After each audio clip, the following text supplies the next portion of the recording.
Hello. This is going to be a math video, and it's the first one that I'll be posting.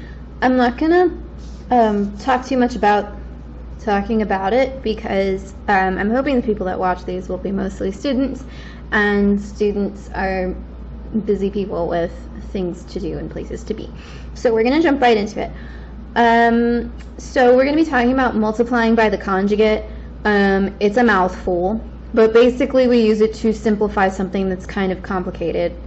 Normally it has like a binomial involved and also has some kind of a radical involved or some kind of like an I. So I'm going to be going over these three problems that are listed up there. I hope it looks like a problem that you're struggling with, so that way we can kind of go over it. And if not, even if not, understanding like the basics of it might actually help you figure out, you know, your specific problem. Okay, so we're going to be going over this one first. It is 12 over 4 plus the square root of x. So in order to simplify this, we need to identify the part of it that's particularly nasty. In this case, the part that is particularly nasty, and I hope it's something that we can all agree upon, is that denominator, that 4 plus the square root of x. Yeah, he just is ugly and we want to get rid of him. So you are going to have to identify the conjugate of this denominator. The conjugate is literally just that nasty thing that you're dealing with and then switching the sign that's in the middle. So in our case, the denominator is 4 plus the square root of x. That means the conjugate is simply 4 minus the square root of x. We're just changing the sign in between. That's the easiest part of assessing these problems. So again, the entire point of doing this is to simplify your problem. So we're going to go through multiplying the conjugate by our fraction. In the end, things should become simpler. They have to get messy before they become simpler, but if they're not becoming simpler and they're becoming even more complicated, that means something is wrong. Just, you know, kind of a heads up. Okay, so we have our conjugate, and we're going to be multiplying this conjugate by our entire fraction, the top and the bottom. These are just the rules of math. So because we're having to do this for the denominator in the first place anyway, let's start by multiplying that out. So on the bottom we have 4 plus the square root of x times 4 minus the square root of x. They are both binomials, which means that we will have to be foiling. If you struggle with foiling, you need to practice. Google practice problems. There's tons out there. They will have the answers as well. Just like take the 15 minutes to practice because you need to understand that. Otherwise, you're really going to be struggling with multiplying by the conjugate. You're almost always dealing with this. So yeah, let's start. So we're going to start with 4 times 4, which is 16, and then 4 times the negative square root of x, which is simply negative 4 times the square root of x. And then we're going to be doing the square root of x times 4, which is 4 square root of x, it's positive. And the last piece is square root of x times the negative square root of x, which is negative x. Okay, so you should end up with 4 terms, which we have here. And this is the part where it's supposed to become simpler.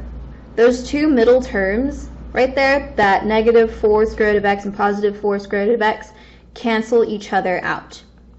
And so they go away. And now we're just left with something very simple and very beautiful. That is simply 16 minus x. Yay. That was just the denominator. We still have to multiply out the numerator. But at this point, we don't really care what that becomes because the entire point of this problem was to just work with the denominator, make that better. And we've done that. Now the numerator can be whoever he wants to be.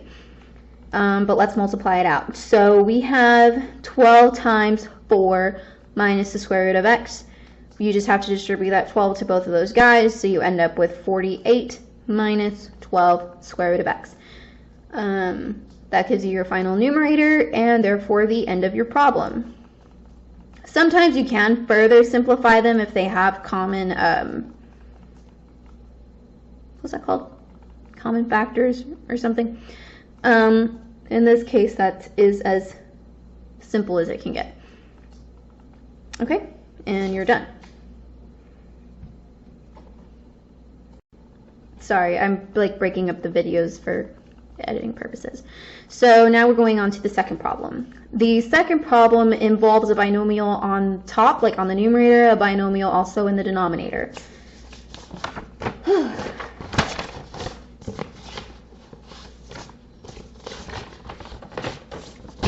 Okay, so the problem is 6 plus x over 2 plus the square root of x. Again, it's the same process. So identify the thing that you need to simplify. That would be the bottom. Or I guess I shouldn't word it that way. Identify the thing that you need to make better. Make a little bit less of a headache. That would be the bottom. 2 plus the square root of x. And now you need to identify your conjugate. So now you know that it's 2 plus square root of x. How do we get the conjugate? We just flip the sign that's in the middle. So we get 2 minus the square root of x. We're going to take that and multiply it on the top and multiply it on the bottom. So let's begin. And we're going to begin with the bottom again because that's the whole reason why we're doing this. And again, it should become simpler in the end. If it doesn't become simpler, something is wrong. All right, so 2 plus the square root of x times 2 minus the square root of x. So first we do 2 times 2, which is 4. And then 2 times negative square root of x, which is a negative 2 times square root of x, plus square root of x times 2, which is 2 square root of x. And then minus x.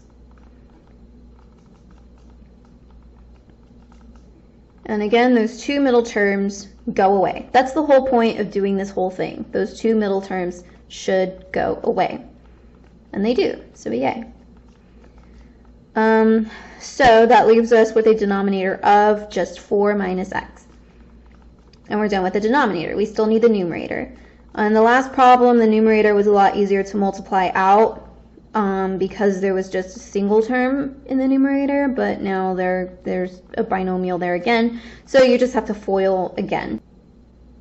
Sorry, I skipped over things because I was paying too much attention to the game.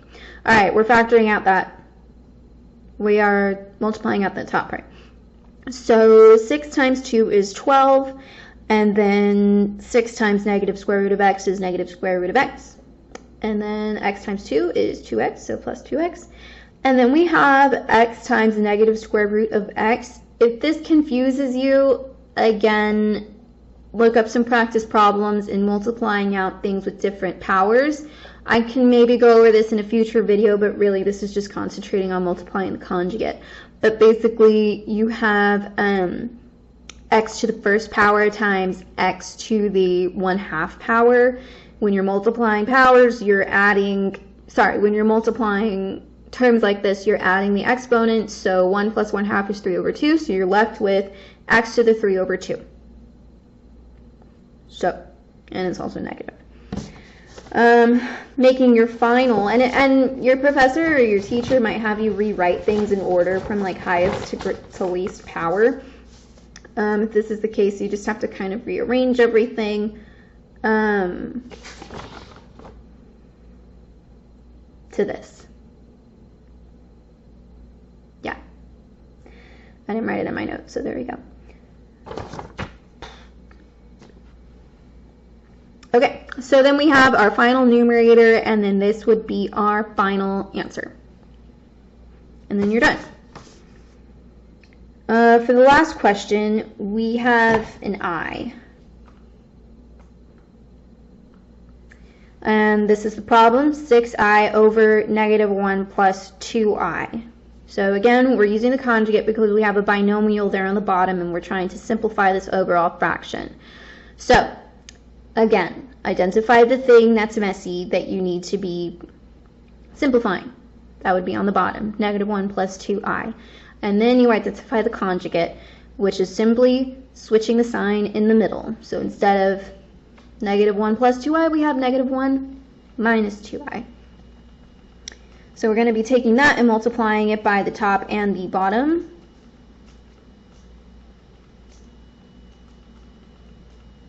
We're going to do the bottom first. So, again, we're foiling, and don't let the i's scare you. They still do all the same things that regular numbers do, for the most part. So, we have... Okay, sorry, I had to cut out and start over again. Because reasons, but we're foiling. So we're starting with -1 times -1, which is +1, and then -1 times -2i, which is +2i, and then we're doing 2i times -1, which is -2i, and then the last bit is 2i times -2i, which you're doing the 2 times the -2, which is -4, and then you're doing the I times the I, which is I squared. So that leaves you with -4i squared. So again, those two middle terms cancel out, and we are left with 1 minus 4i squared. Now this simplifies even further. I is just the square root of -1.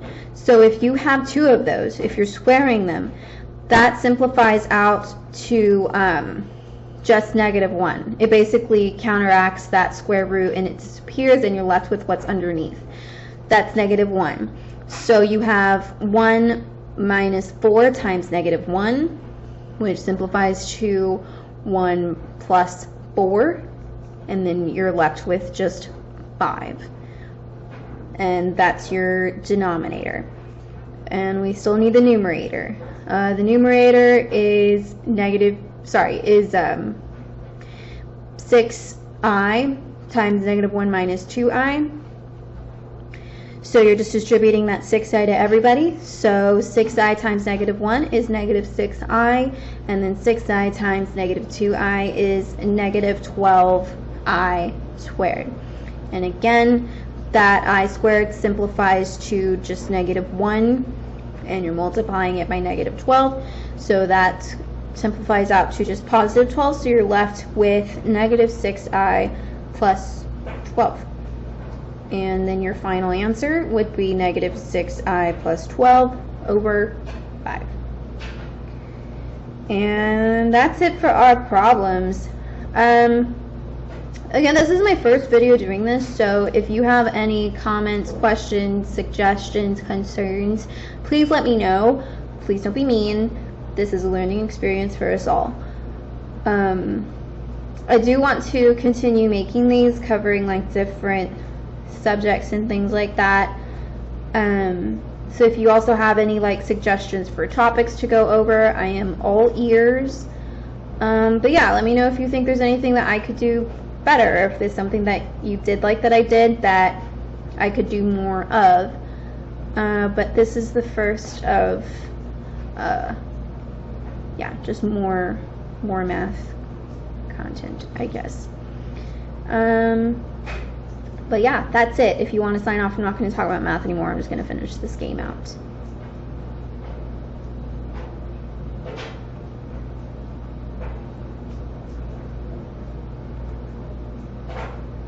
I was editing this video when I realized I made a mistake in the math part of that last problem, which is why I had to cut back in, and I was so close to finishing the video and I was like, dang it, I had to re-record, and then I had to I was already changed, I had to put the shirt back on, and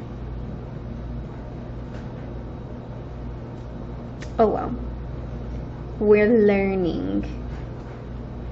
And also it's Halloween today, so that's why I'm a little bit more festive. This is my Dia de los Muertos headband that I got from the Dia de los Muertos festival from the city I'm from, and I've kept it for years, so I just wear it as a default on Halloween. Anyway, yeah, okay. Thank you for joining, and I hope this helped. I really hope it helped. Yeah. Okay, bye.